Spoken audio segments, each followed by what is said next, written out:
In the meanwhile, I want to introduce, I want to call Hareesh Tibrewala, Joint CEO of Mirum India. He's going to be conducting the panel tonight.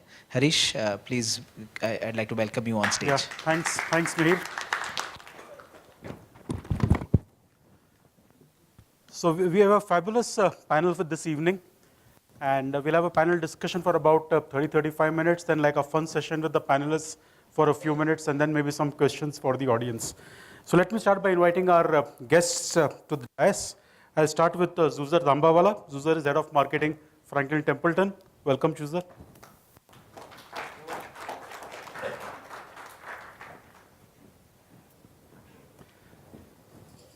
Our next guest is Preethi Raj. Preethi is the marketing manager for Asia Pacific and Japan for Intel. Welcome, Preethi.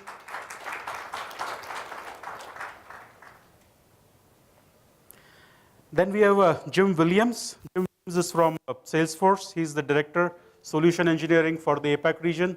Welcome, Jim. Nice to have you here. We also have Nikhil Malhotra. Nikhil is Regional Sales Head for Salesforce Marketing Cloud. Welcome, Nikhil. And finally, we have Sanjay Mehta, Joint CEO and my co-founder at Mirum India. So welcome, Sanjay.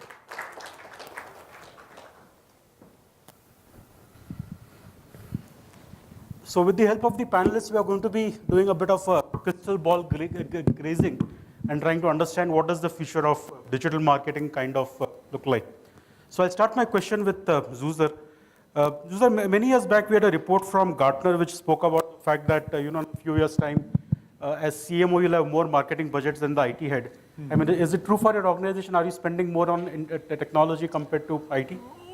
So I think, let me just put it the other way around. I think today, from a marketing budget perspective, I think whatever budget we have, really, we're spending a far more larger amount on technology infrastructure.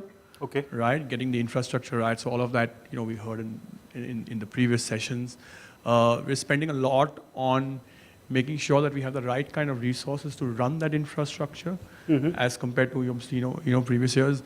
Although traditional marketing spends that happen in the media, do continue.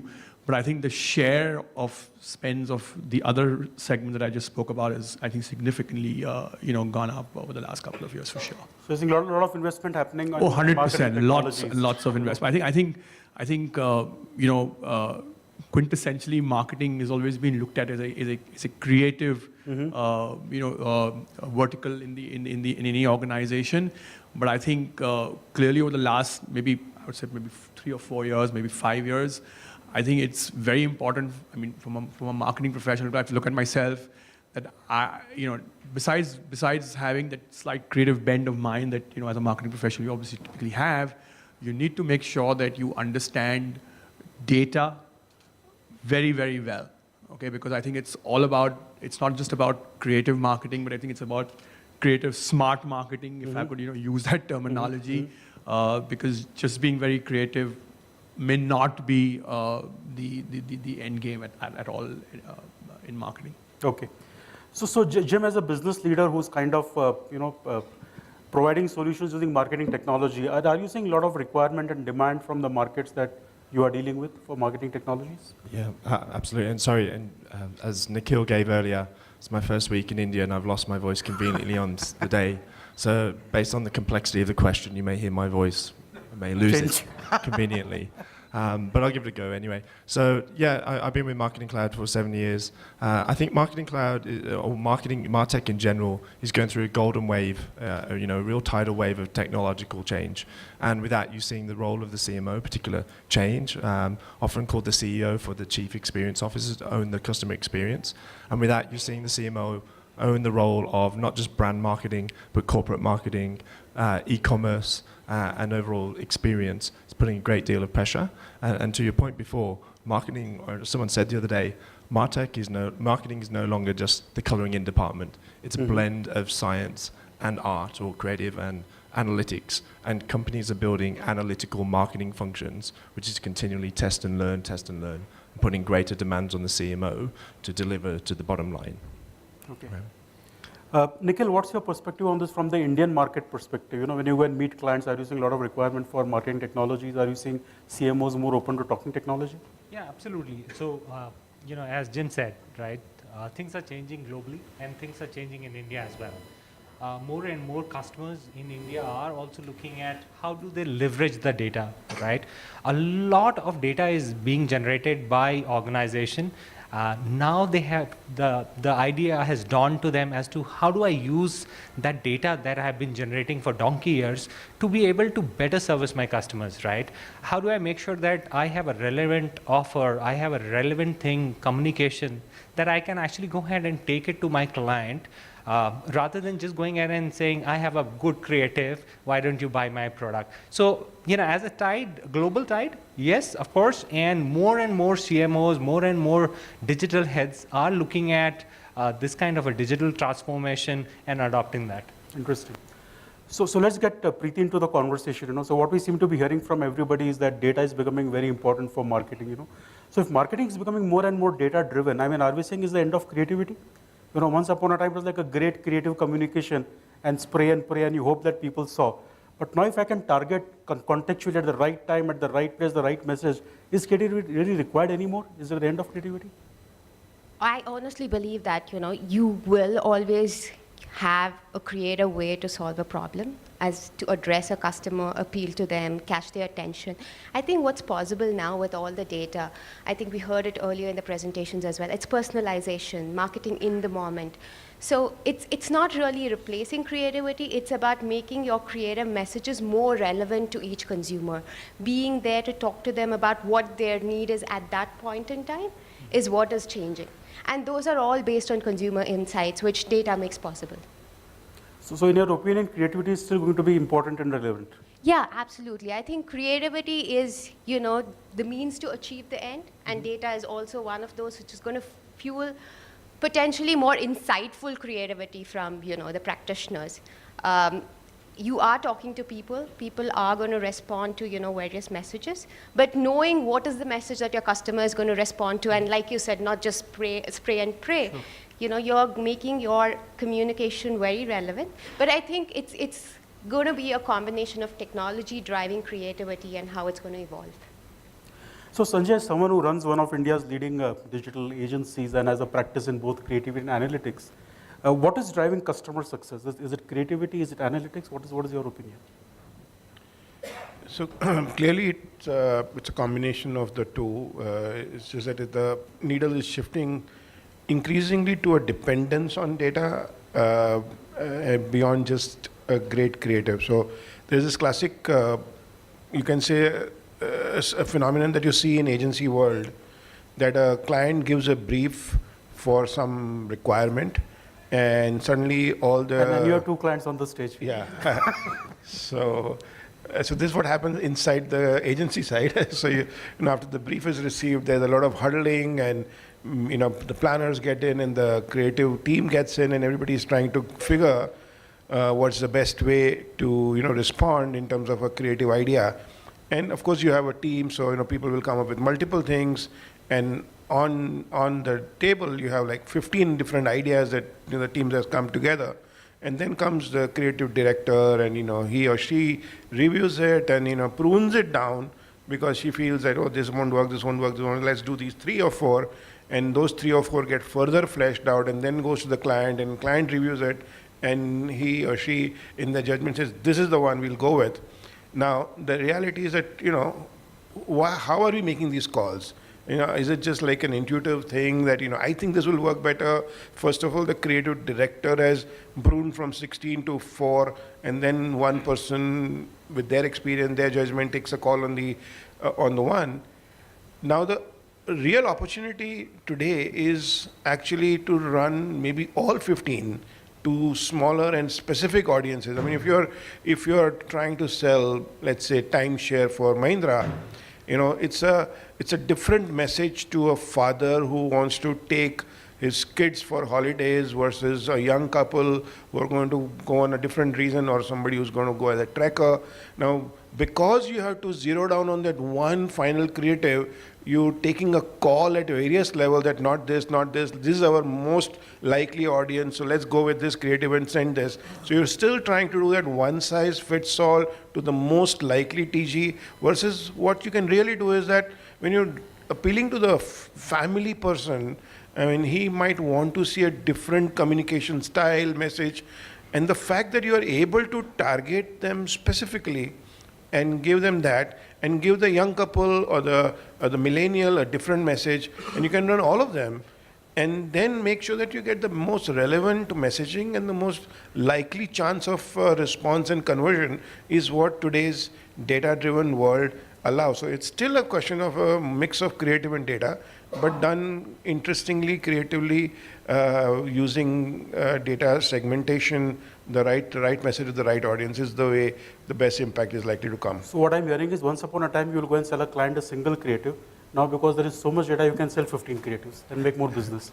Right, I'm sure the audience size in each of them is going to be smaller, but the impact is going to be larger. And that is what some of the leading brands, I mean, I'm hearing about these large studios which are run in some of the global digital agencies, which I have seen and read about, which are churning out, relevant and sharply defined creatives through the day.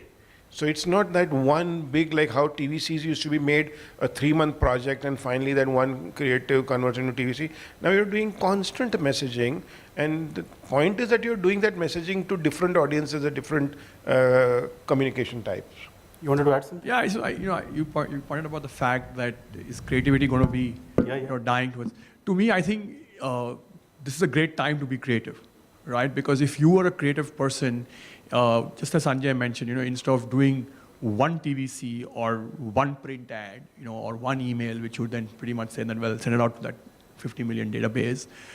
Think about the fact that, well, if you actually had to do 50 million of those creatives, right? And because you had the information, so today, maybe 7-10 years back, creative guys, had one broad image of who that customer was, and therefore you then accordingly built out a creative strategy and an approach for it.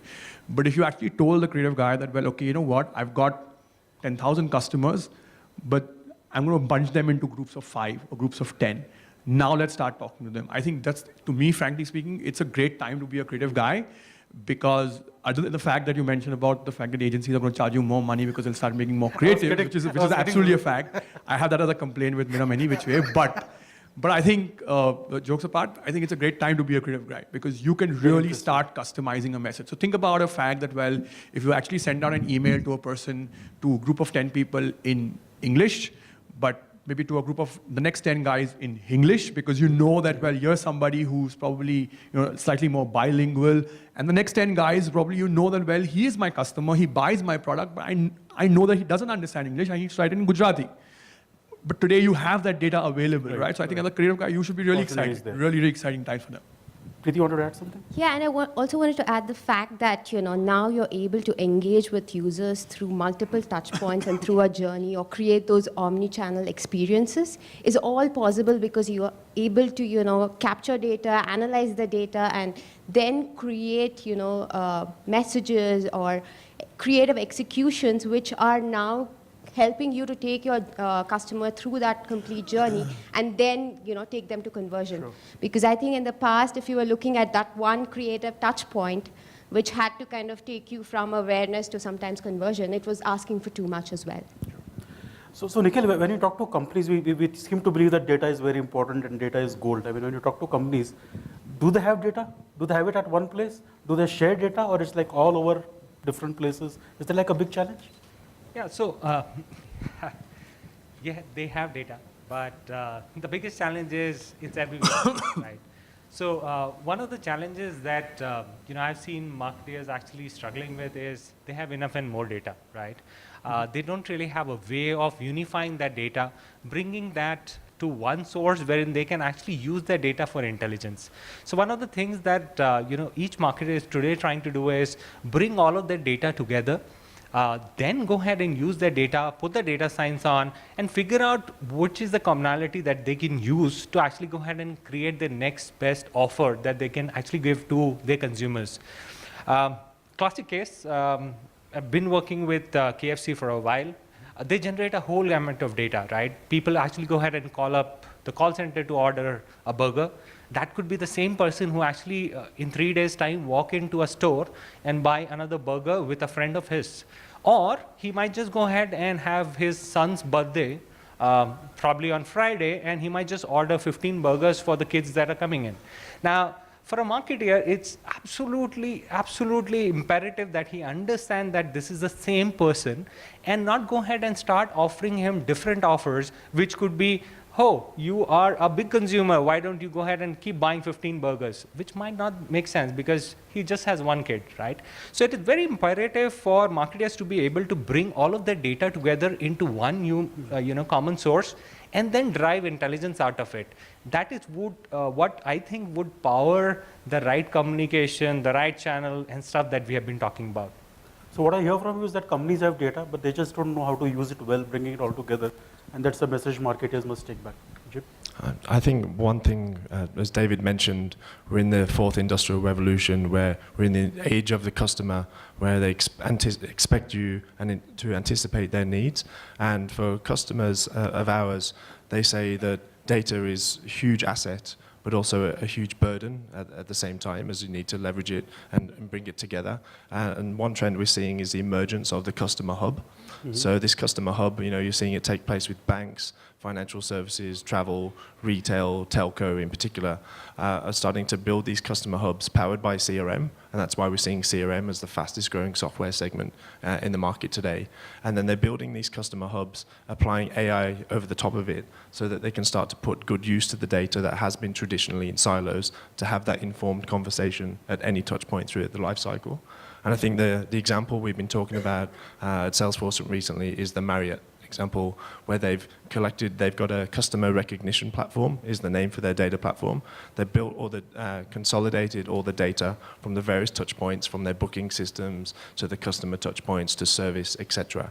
And they're able to have that complete tailored experience from pre-trip to during your trip to post-trip as well, because they've consolidated the data into that hub. And I'd say that's an emerging trend where customers are turning data from a burden into an asset. So, one more question on data for you, Jim. Is data privacy a real issue? And the question comes as follows. You hear so much in the media of Facebook has so much data, Google has so much data. And just this morning, I was sitting at the airport, somebody sitting next to me, that guy is speaking to somebody on the phone, they're discussing a tender, they're discussing pricing, everything. So on one hand, we as consumers are saying data is very important, information is very important. Then we should be completely oblivious to the world around us. And whether it's a cab or airport or plane, we are absolutely oblivious. Is it really so important? Yeah, sure. I think absolutely. And as David mentioned before, particularly at Salesforce, we take data privacy very seriously. We have trust.salesforce.com. We treat it very well. And we paused all development for some time to comply with GDPR to make sure our biggest customers are compliant with the regulations we're seeing coming to markets, India, Asia, EMEA, US in particular. And with that, customers will have no choice. We saw what happened to Facebook recently. Their stock price went down like $1 billion overnight. Mm-hmm. People are going to have no choice but to get on board with this. And I think we're just seeing an emergence of that they won't be able to take it for granted. So let's change gears and talk about something else now. So Preethi, the question is for you. Last 20 years, internet to us has been a screen. You use the screen, either a desktop or a laptop or a mobile phone. And now we're talking of emergence of voice internet. Google says 20% search comes via voice, will increase to 50%. How are companies like Intel getting ready for this? What is going to be different in a voice internet? How is the company getting ready? How are consumers going to respond? I think there is a new generation for us who've probably grown up with the PC era. We're used to searching in a certain way. But I think the millennials and a lot of people who are a lot more familiar with their mobile devices are going to start looking at search in a different way. And even, for us who are traditionally searching on PC, when you start searching with voice, the search words or the search commands that you use are very different. So it means you need to optimize your, your search algorithms as well as your SEO to be optimized for some of these phrases that, consumers are going to start using. And it also brings in a whole lot of opportunities, which means every time somebody is using search and they're using a string of words, it probably gives you a lot more information about their intention to buy or what stage of the buying journey they're in. So if somebody is looking for a place nearby, they're probably very close to making a decision. So your your ad messaging can vary accordingly. So search is going to evolve the way in which, we are going to optimize our campaigns, our websites. It's also going to change the way in which people are going to find a lot of information that is probably going to be very relevant at that moment of time, especially if they're using mobile devices. Can you make it local? Can you create offers that are very in the moment, close to a place that they're currently in, or help them make a purchase decision? So a lot of those metrics are going to change, and that again connects back to data, because this is all data about what consumers are looking for, what devices they are using, where they're looking for this information. A lot of people also go through search from one device to another. None of us just search on our PCs and make a decision, or search on our mobile phones and close a purchase decision.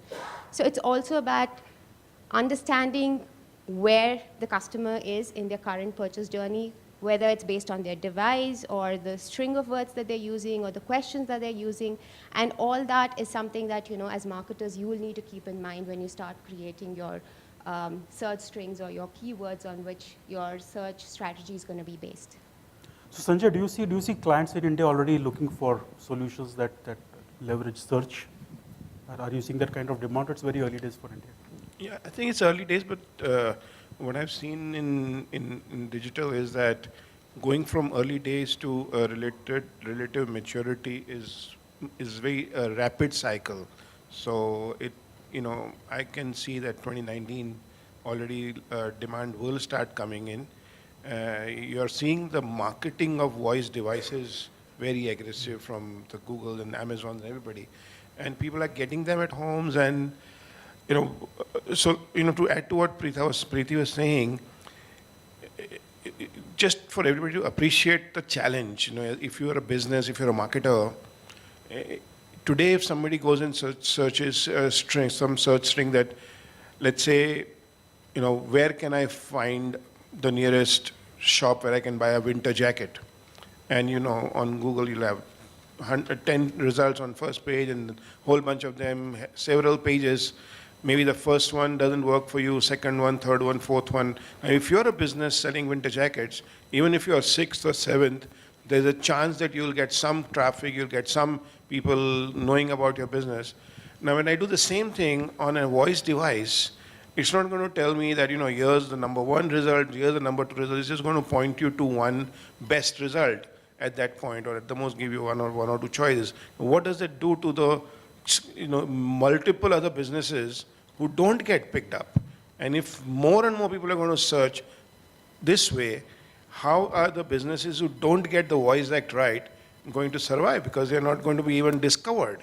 The discovery option right now is through those multiple search results. So you have to be prepared for that. So if the usage of these devices increases, it's going to compel businesses to somehow find a way around and be relevant. Otherwise, it's going to hurt the business for sure. So Juzer, continuing this conversation on search, I saw this video by a guy called Steve Galloway. He's a well-known expert on digital marketing.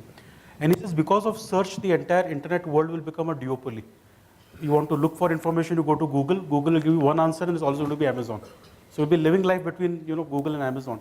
20 years back when we started talking to customers, we talk about digital being like a level playing field. Small guys, big guys, everybody has a level playing field.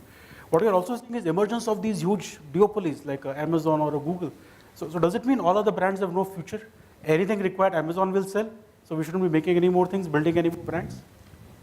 I don't think I'm going to be, I don't predict that doomsday scenario that you're trying to really look at, because I think till such time that Amazon continues to be a marketplace, right? I think brands which offer the kind of products that customers want, or the service the kind of customers want, people will go and buy them. But I do agree. Whichever category Amazon gets in, so the market cap of that category just vanishes. No, so I think, well, partly yes. There is a likelihood of a situation wherein companies like Amazon will pretty much take over the entire marketplace and start getting into industries where otherwise they've traditionally not been present. But do I see that as a situation wherein they're going to completely overpower? Like many years back, there would always a discussion that all of these shops that we see on the road will pretty much disappear, right? But the fact of the matter is that they haven't disappeared. The internet has been existing now for the last so many years. There is Flipkart, there is Amazon, Nike is available on both of these platforms, but Nike continues to have a lot of shops in and around multiple cities.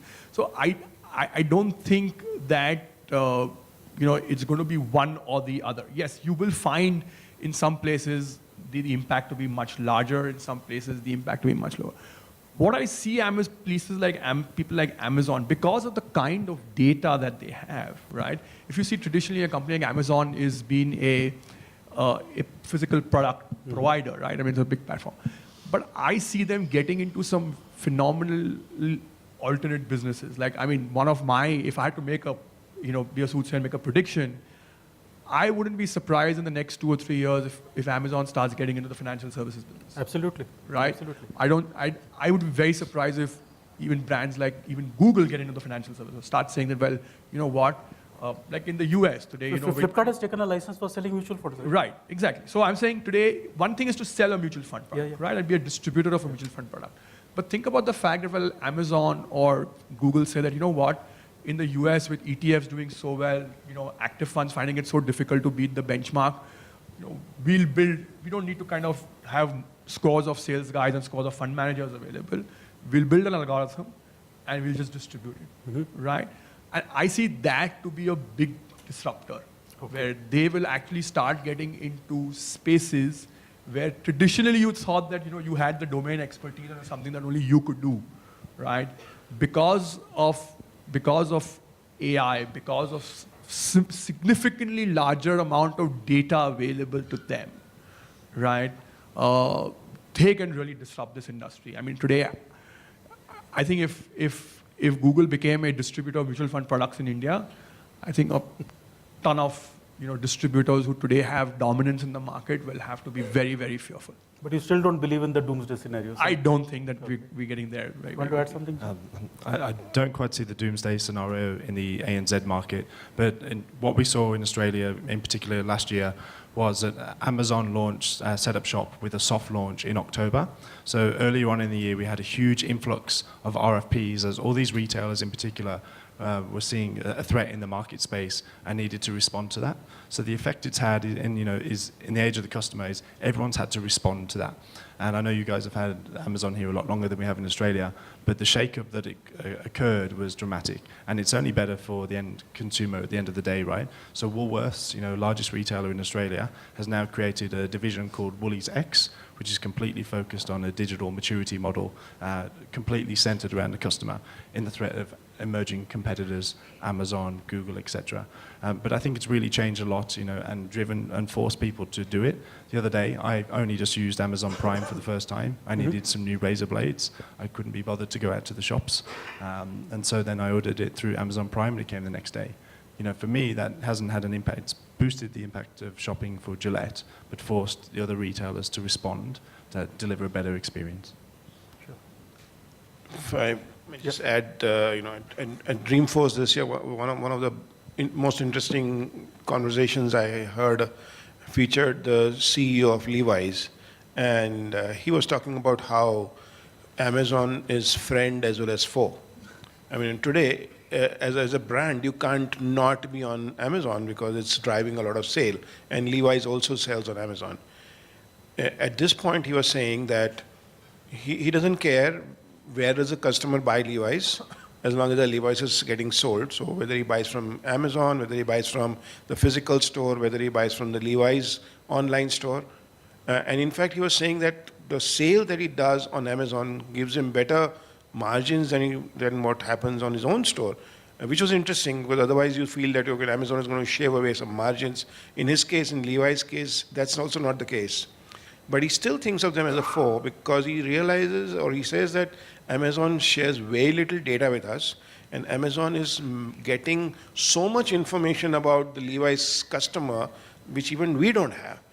And Amazon is obsessed with private labels. Every category they want to convert into private labels. Now, if what Amazon knows about the Levi's customer is that the Levi's customer perhaps is also buying this, he comes, he's buying this kind of shaving blades, or he buys this kind of, home products, and he buys on the first of the month, or he does this, whatever, a whole bunch of things, much, much beyond what the Levi's customer knows. And using this data, if tomorrow Amazon introduces a different private label branded jeans with the same quality, sells it for a little lesser, I mean, it's eating away. And Levi's has helped Amazon learn about the Levi's customer, and then at their own peril, because tomorrow, they'll go ahead and just replace that market. Now, it's not just Amazon. In closer home, in Bangalore, I believe, Swiggy is doing that, right? Swiggy knows about your eating habits. It's understanding. It's all about data. It's knowing that you like idlis for snacks in the evening on Tuesdays, but on Thursdays you prefer poha. No, they have created kitchens, right? They've created their own kitchens, private label kitchens, and throws you a deal which is better than your favorite store. And some people will get tempted. Some people will get tempted maybe when they see a third time, fourth time.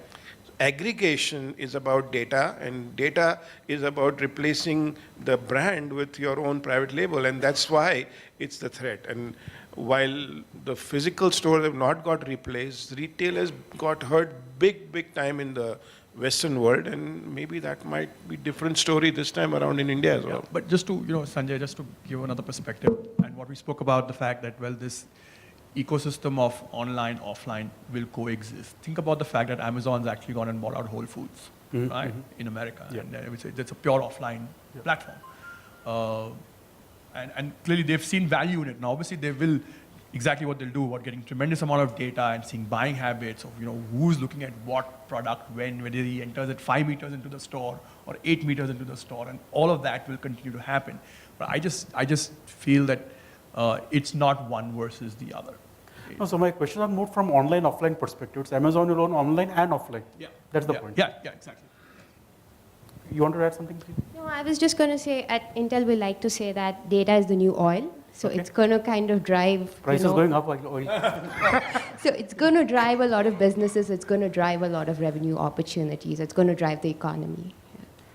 Nikhil, we keep hearing about artificial intelligence. There is Einstein and AI coming into everything. I mean, will we all be out of jobs in a few years' time? I mean, the next big panel discussion of a few computers talking to each other. Hope not. No, personally, I think, while there is a lot of talk around Einstein, around AI, artificial intelligence, but you would still need, going back to the old question that you had, right? You still need creativity. You'll still need people to be able to identify, understand all the data that's coming in from analytical engine, and then apply the human part of it, right? Would you want to go ahead and buy a go and check into a hotel and expect a robot to actually give you a key and make your bed? There would always be this human touch that would be required, the creativity part, the human touch part. And I don't think, personally, I don't think AI would replace whatever activities that we have been doing or we would continue to do. It would only go ahead and open new avenues, right? So the other day I was reading about how Tesla is making self-driving trucks. Does that mean that drivers would not be employed anymore? No, not really. Now the drivers are actually sitting 500 miles away from where the truck is and then driving that particular truck on the roads, right? Is it good, bad? If you look at a driver's life, it's actually very good. He doesn't have to go leave his house for 2 days, come back tired, and not spend time with his family. All he does is logs into a laptop or a desktop, drives the truck through, gets it to the destination, logs off his laptop, goes home. Is it a better life? Yes. Does that reduces the chances of accidents and fatigue?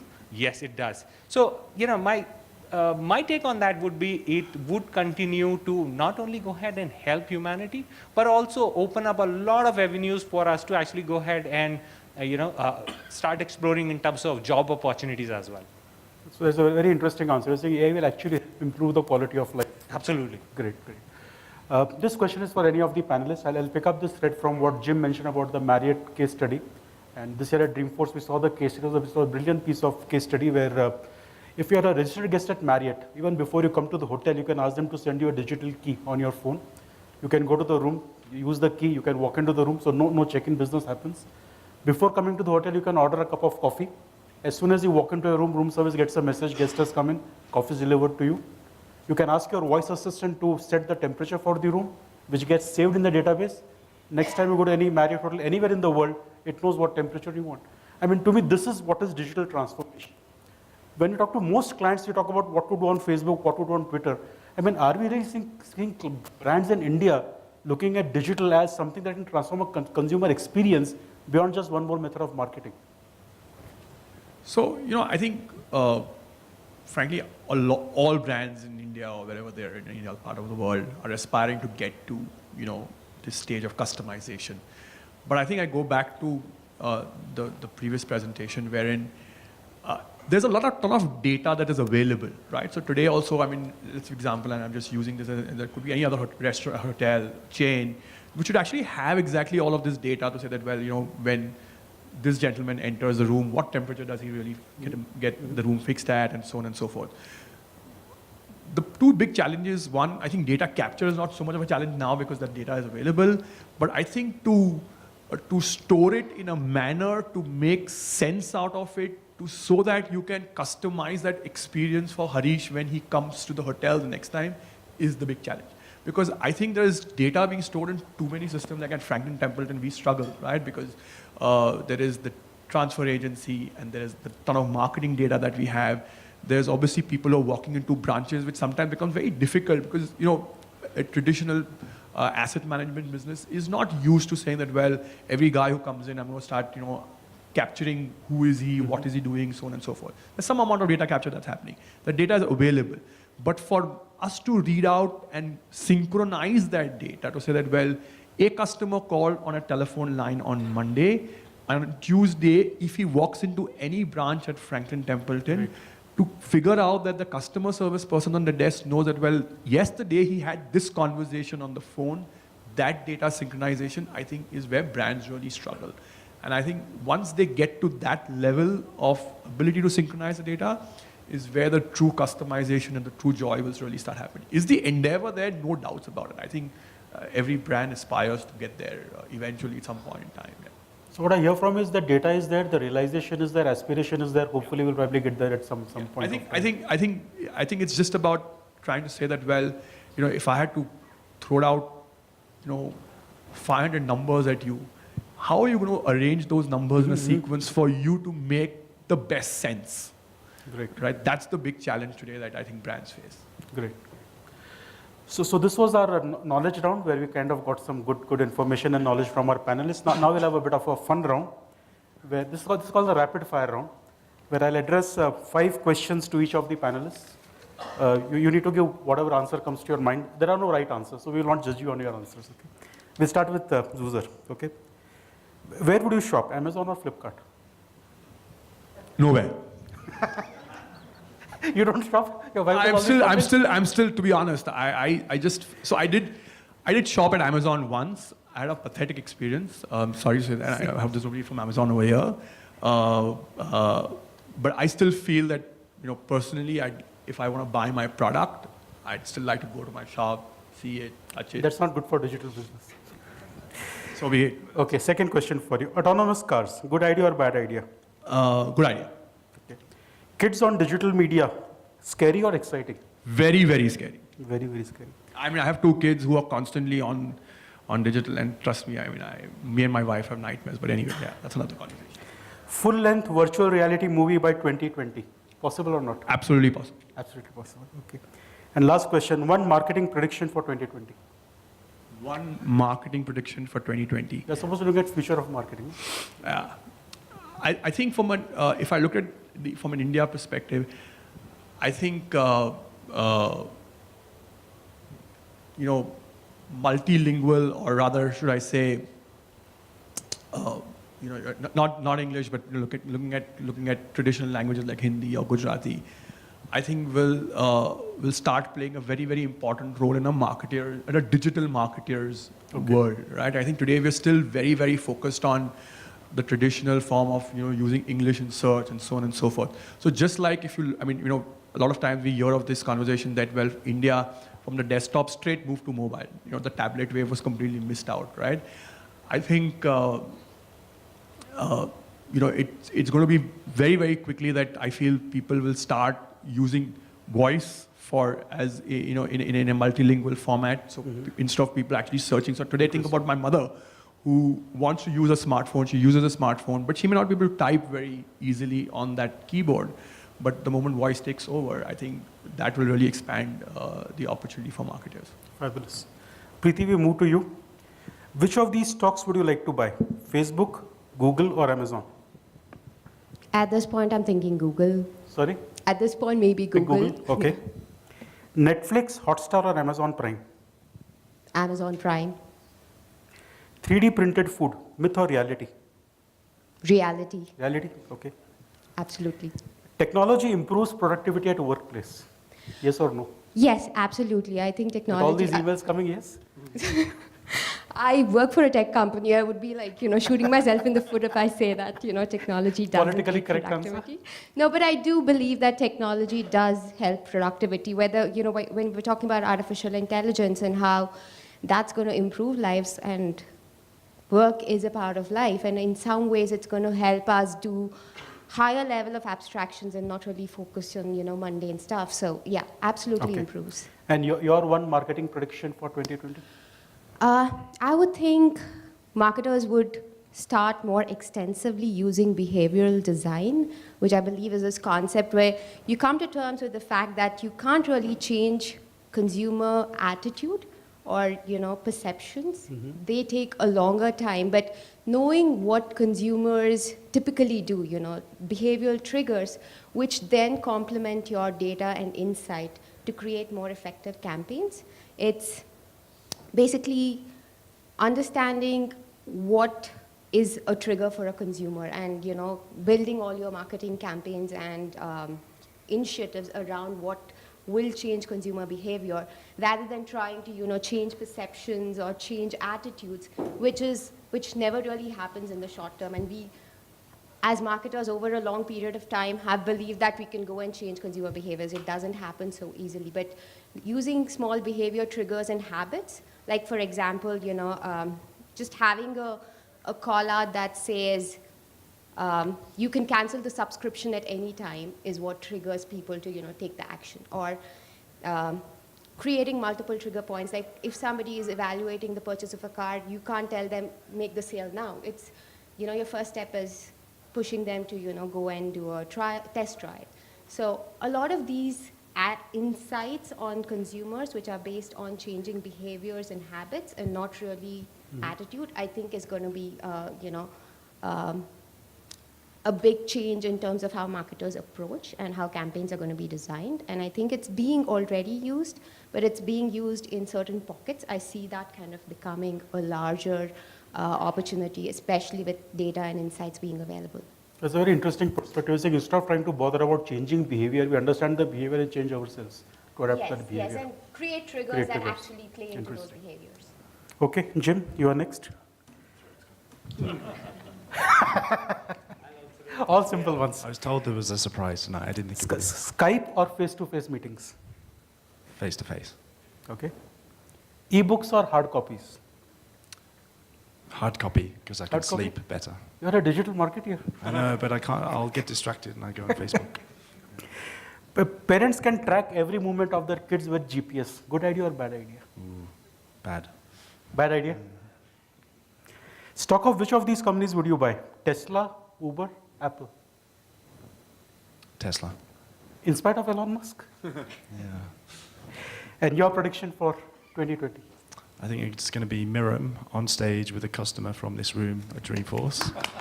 That's right. Or I the was most looking for that. disruptive marketing transformation piece out of India. I believe in that. Awesome. Okay, Nikhil, you're next. Ola or Uber? Ola, Do you prefer Apple or Windows? Windows. Okay. Windows. Yep. Okay. Creativity or analytics? Both. Both. Yeah. Okay. Chatbots will replace call centers. Myth or reality? Well, they might just end up doing that, not completely, but they might just end up replacing 80% of the workforce. Okay. And your one prediction for 2020? So my prediction is what Jim was talking about, right? And of course, what Juzer talked about. So it would be predominantly data-driven marketing, creation of a customer 360 or a customer hub, and then using that data to actually reach out to individuals in India in regional languages and the languages that they actually go ahead and kind of understand and resonate with. If you look at all the OTT players, Indian OTT players, they're predominantly now going ahead and creating more and more content which is regional in language. Okay. Great. Sanjay, you are next. And I didn't share questions with him. He doesn't know the questions. Airbnb or hotels.com? Hotels.com still. Android or iPhone? iPhone. GST, good idea or bad idea? Good idea. Who's your role model? Not political.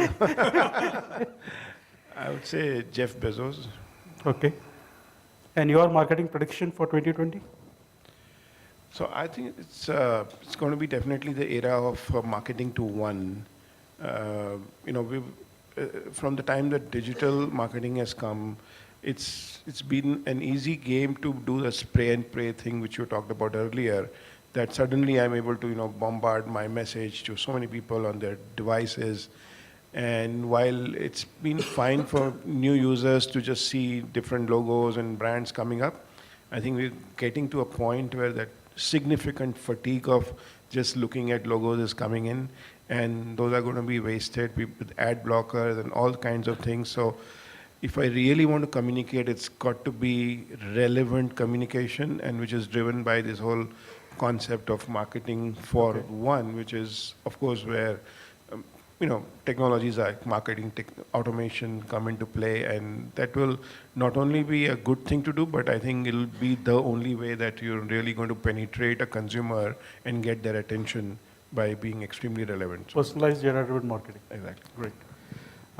We can take some questions from the audience if anybody has a question to ask. Do we have any questions from the audience at all? Yes, Mihir. So, with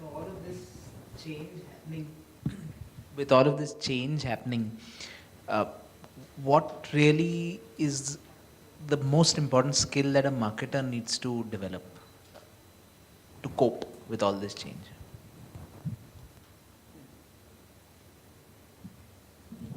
I think one of the things which I had read, I have marketers on the stage, I'm an agency, but I'm still giving a shot to this, is the marketer is going to be forced to wear multiple hats. There was a time when it was largely, let's say, maybe creative oriented or, maybe certain fundamental marketing skills, but today marketer is, besides doing the creative thing, he's also got to become an analytics expert. Suddenly he needs to understand all that tools. He needs to be, because, in a social media world, a brand is being judged for everything, including the way a operations manual is written or, instruction in an office space or everything. Everything has to have now an ownership which finally goes into the marketing space. It was that, okay, that's a thing which an operations team is doing, or that's a customer service thing, but because you are judged and trolled and everything for, any kind of a brand participation or consumer touch point. So the marketer has suddenly to become the safekeeper of all and everything across beyond just the marketing communication part of it. So it's like he's the orchestrator of all communication, besides, of course, continuing to do what he was doing as core creative work and communication part. Yeah, I think, I would say that today, I think from a marketing perspective, it's very important in my mind that marketers understand the full business. A lot of times, if you say maybe when 15, 20 years ago, when it was traditional forms of marketing, doing television and print advertising, you pretty much said that, well, you did a print ad, you made a media plan, and that was about it. But just at what Sanjay said, I think today, with all the data that's available on hand, it's important that marketers start looking at the whole business, in its entirety. And the reason I say this is that today, margins in every industry are under pressure, right? Look at any industry. I don't think that there's any industry which is facing that problem. They're all facing the same problem, and that's when every rupee spent is going to get questioned. Effectiveness is going to get challenged. You have to make sure that you are, driving the dollar to its full length, right? And giving it the maximum bang for the buck. And for that, you need to know the full business, for you to be sure that you're making that spend in the right place to drive value for the business. It's not just about saying that, well, I put out a Facebook ad or a video which got me 50,000 shares and I should be very happy about it. Maybe if I was 5-10 years back, I would be very happy to say, okay, because that's what marketing was traditionally looked at, very creative, are people liking it, you get one award. Awards are important, creativity is important, but I think the value that you can drive to the business is going to be extremely critical. Preethi, you wanted to add something? Yeah, I think I just want to add, I think you've pretty much captured everything that's really critical for a marketer today. If I had to kind of summarize that in 2 words, I would say measurable. Everything needs to be measurable and trackable and results oriented. It can't be, something that I do where the rest of the organization does not see value in. Okay. Do we have a second question? Yes. How affordable is Salesforce for a SME or a startup?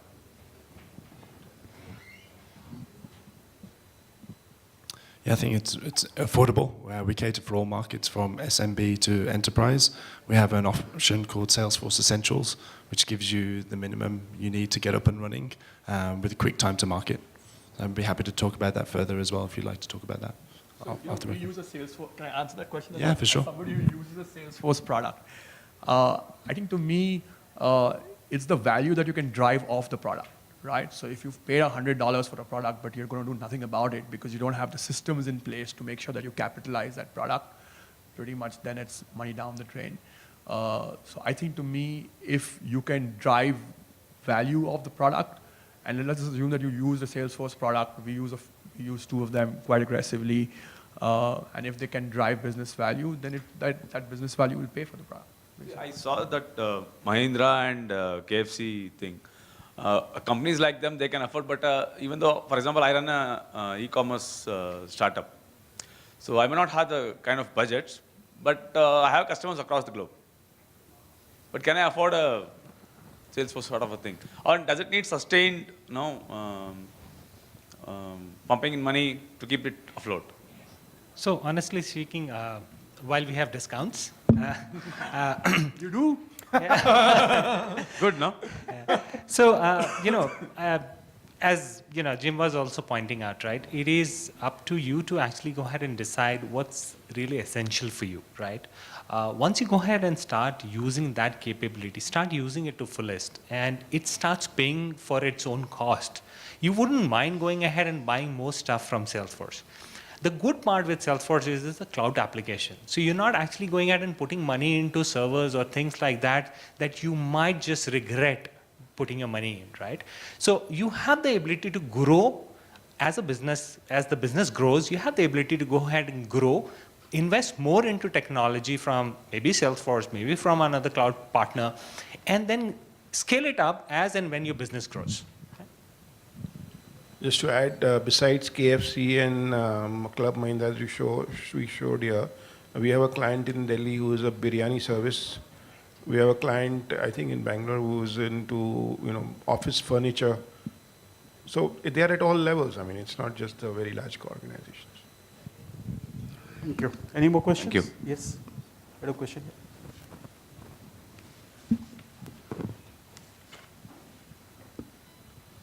What about B2B? Is there any solution available to B2B? And Good question. And all of the examples you've given are more frequent purchasers.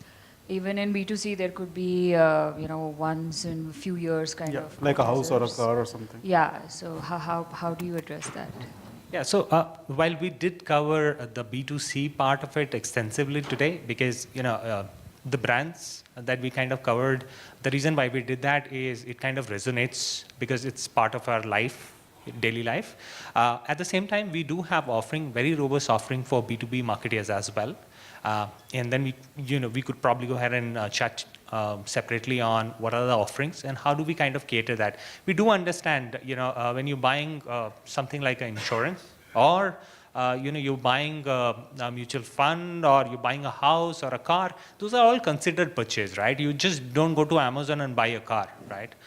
So we do have solutions around that, and I'll be more than happy to talk about it, over the drinks. Next question. You want to speak? Next question. Yes. Nikita.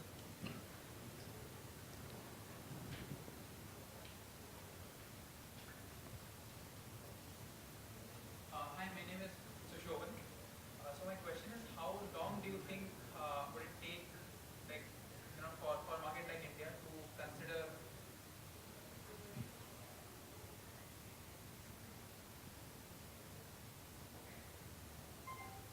It's okay. We can hear. We can hear. Yeah. Yeah, so my question is, how long do you think would it take for a market like India to consider, marketing teams to be a profit center and not necessarily a cost center? I'd be very surprised if companies are not thinking like that it's just a cost center, right? Because if it was just a cost center, I think people would then not expand teams, people would not add budgets. And I think today with a lot of the intelligence that is available through data and digital, I think companies clearly now realize the fact that if you want to drive and talk to your consumer in a customized, segmented, cost-effective manner, you need to have a marketing team which understands that piece. So I think it's the two sides to a coin, right? I mean, if the marketing team's orientation is not to say that, well, I am a cost center, I will do X, Y, Z things, and that's it, then it's a different story altogether. But if the orientation of the marketing team is the fact that, well, I'm here to drive value to the business to make sure that if I'm spending $100 last year and I'm spending $100 this year, that $100 this year is going far further than what it did last year. And that to me is tremendous amount of value, right? So it's not just about to say that, well, everything, when I talk about the business orientation, is not just about to say that, well, get me to the revenue, right? Because sometimes it may be very difficult to linearly justify that this is because of this particular marketing campaign. But I think it's the overall efficiency of the business and the function, because that's what actually adds value to the business. Yeah, question. Actually, out of all the businesses we are talking about are mostly businesses whose customers are having some digital footprints like e-commerce, Amazon, Flipkart. But from industries like I am working in microfinance industry, our major target customers are the rural customers who are low income segments. They don't have smartphones mostly, but maybe their kids have. But the main customers we are targeting don't have. So how digital marketing can help us, the industry like microfinance industry? So while digital marketing per se might not just be the silver bullet for it, but I think if you look at the Facebook penetration in India, especially in the B and C categories, right? There is enough and more takers for it, right? Why do you think both Amazon and Flipkart, the first thing that you go, if you have gone to the website today because of the sale that is happening, what is the category that they sell most? It's mobile phones, right? The first thing that you see on both the website today is deals on mobile or smartphones. It's not feature phones anymore, it's smartphone. So there are enough and more takers of smartphones, both in B2B and C cities. And the amount of people that get onto the bandwagon with Jio coming in, making data dead cheap, is people getting onto Facebook, right? So while you might not be able to send an email across to a farmer, there are chances, bright chances that he or somebody in his family is already on Facebook that he's getting onto as well. And you could actually use that as a medium to reach out to those individuals. While SMS would remain a very important channel that you can actually use to reach out to them. There was an interesting thing that, I think one of the customers in that did, Horlicks did, right? So what they did is just to drive adoption in terms of in those B and C cities wherein pregnant nursing mothers were there, what they would do is they would actually go ahead and send you a SMS with a code that you can punch in on a feature phone and get half an hour of radio songs, right? Just to bring in that stickiness. And during that half an hour, they would actually play Horlicks ad thrice. Yeah, so just to add to what Nikhil was saying, I think a lot of times we feel that, well, when you say the word digital, it's about Google, Facebook, LinkedIn, Twitter. I think there's a lot more to that whole piece, right? So, I think the entire country today has a phone. May not have a smartphone, but has a phone. SMS is still, a very, very popular mode of communication.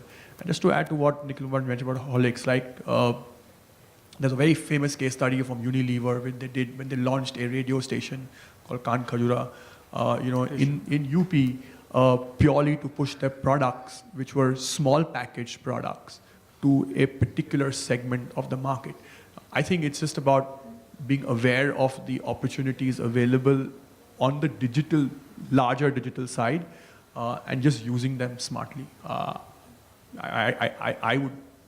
don't think I have an answer right now, but I would be very, very surprised that you may not have an answer to tackle your customers digitally in one form or the other. Facebook may be one answer, but there are lots of other places where you can actually target them. Last question. My name is Abhishek. My question is, what is the main thing to attract customer in advertising? Whether it is creative or content. If you take it as a creativeness, take an example of Piyush Pandey, if you call. So it's more on focused more on creativeness. People attract, but content is nowadays we are not getting that much this thing more on content, but people are not interested in advertising. So what is the main, what is your perspective? I think I just go back to what Sanjay made as a prediction. You said about whether it's creative or whether it is digital. I think life's moved a little ahead of that to say that, well, it's, you have a good ad and that will do the job. I think I'd go back to what Sanjay mentioned. It's about making sure that you can talk to him one-on-one, right? And once you have that ability to talk to him one-on-one, is when you can start talking to him in a manner, a language, a tonality of voice, a visual representation which appeals to him, correct? And to me, that's the big differential, because so good creative is very, very important. And I'm not denying that fact. I think good communication is extremely important, and it will always be a very, very prized possession and a prized skill. But your ability to adapt that to that one-on-one piece is where the game changer will lie. I think brands which use the data, use technology, use creativity, and please don't discount it in my view. I think it's extremely important. It's a great time to be a creative guy. If you can get that one-on-one communication going, that should be the endeavor that I want to talk to if I have 5,000 customers, I have 5,000 messages, because I know him so well that I am going to talk to him in a language, in a tonality of voice that will appeal to him. I think that's the big differential. We had one more question. We'll make it the last question. Yeah. So we are talking about Amazon or Flipkart. So on a similar tip, I just wanted to ask, there will be there are Salesforce and some others. We are not heard of anybody else. Sorry, what was the question? How Salesforce is different from others? Who's the competition? Is there competition? Personally speaking, we have a range of competitors, and there's overlap with our product sets across various different touch points.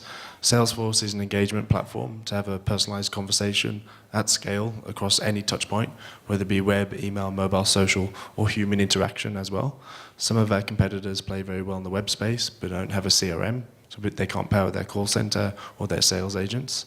So I think the difference for us is we have a leading, complete platform with artificial intelligence underpinning that and a productivity suite as part of that as well. I think that's the difference where there is overlap, but no one with the entire piece. Thanks, Jim. So I think with that, we'll close the panel discussion. Can I have a warm round of applause for all the panelists? I'd like to present a token of appreciation to our panelists. We have planted some trees in your name, and these are your individual certificates for that. Juzer, thank you so much for being on the panel and contributing. It's yours. Thank you, Preethi. Jim, thank you. Nikhil, thank you so much. Sanjay, thank you. We'll do a photograph, all of us together.